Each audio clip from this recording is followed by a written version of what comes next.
Ashamaa harka fuunee akkam jirtu hordoftoota madda walaabuu YouTube hundi keessanuu baga nagaa taatan anis nagaa galata rabbi. Egaa hordoftoota TRS viidiyoo biraan walitti deebinee jirra. Namoonni channel kiyya faaraya dhuftan yoo jiraattan channel kiyya subscribe godhuun dagatina. Akkasuma mallattoo bilbilaa irratti tuquun notification jechuudha. Mallattoo bilbilaa tan irratti tuquudhaan viidiyoon ani isiniif gadhiisu daddafee akka isin bira gahuuf isiisan tuquu hin dagatina. Akkasuma viidiyoon kunis yoo isinitti tole like godhuu hin dagatina jechuudha. Egaa hordoftoota TRS barnoota ajaa'ibaa wayii qabadheetii kan isiniif dhiyaadhe barnootichis waa'ee WhatsApp irraa jechuudha.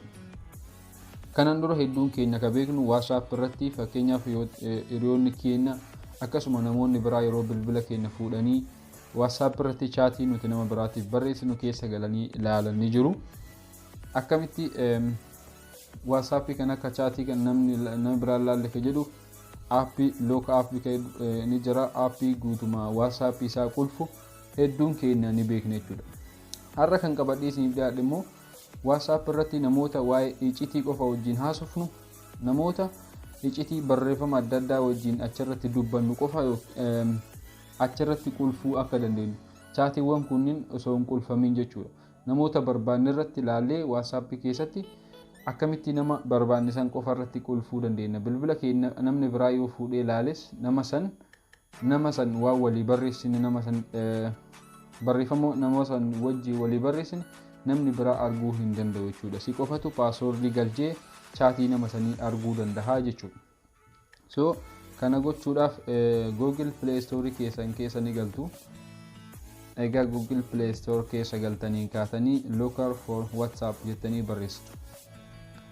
Egaa haala kanaan barreessitanii kaatan kunoo aappichi isa kana download gootu jechuudha. Install gootu amma download godhee jira waan ta'eef open godhee isin garsiisa jechuudha. Jalqaba yeroo open gootan emailii isin gaafata jechuudha. Emailii keessan asirratti add gootu jechuudha. Amma bakki iddoon kun passwordidha.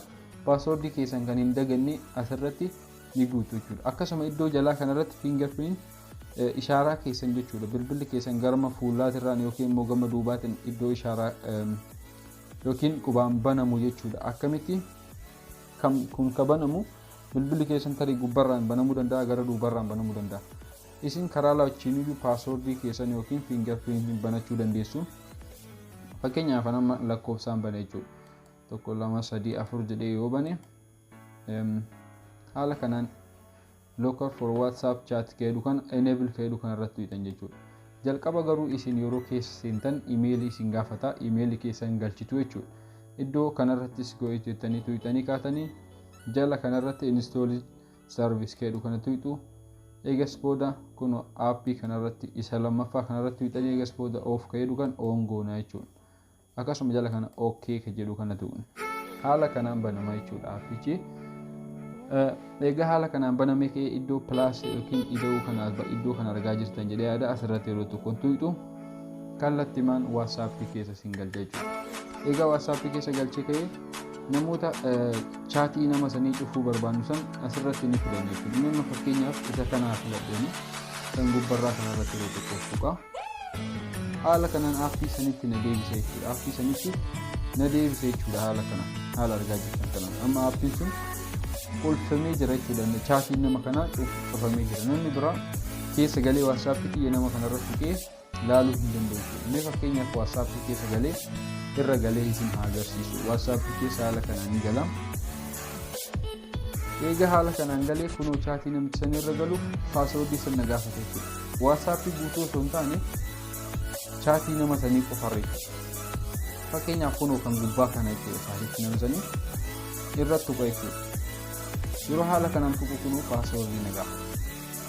Passwordii kana itti galcheetii galaa jechuudha keessa. Namni biraa banee laaluu hin danda'u jechuudha. Haala salphaatti haala kanaan fayyadamuu dandeessu. Keessaa bahuudhaafis immoo nama san lookii sanirraa hiikuudhaaf keessa tuyxu isin garsiisa. Iddoo tuyxanii nama san irraa hiikuu dandeessu jechuudha. Iddoo select keedu kana tuyxu.